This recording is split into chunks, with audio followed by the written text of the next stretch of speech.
I wanted to share with you our squash plant that's gotten really big, and if you look closely, we've got a beautiful squash growing here.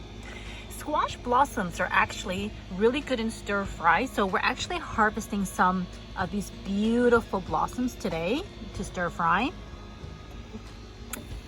And we have a couple more up here, a little baby one growing there. Oh, here's another baby one. Okay, so the way you harvest this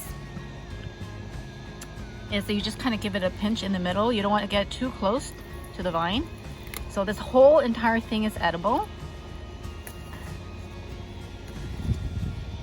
What you need to do is you just have to remove the middle, remove that in the middle, and then the rest is edible.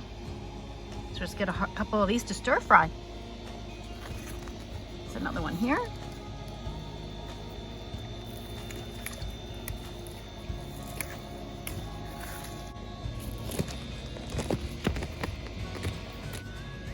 Quite a few of them actually. Now the reason why we're doing this is that we want the ones that are growing, the melons, to grow nice and big.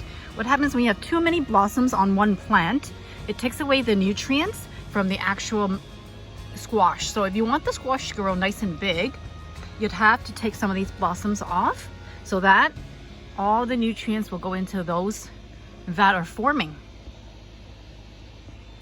And they're very nutritious too.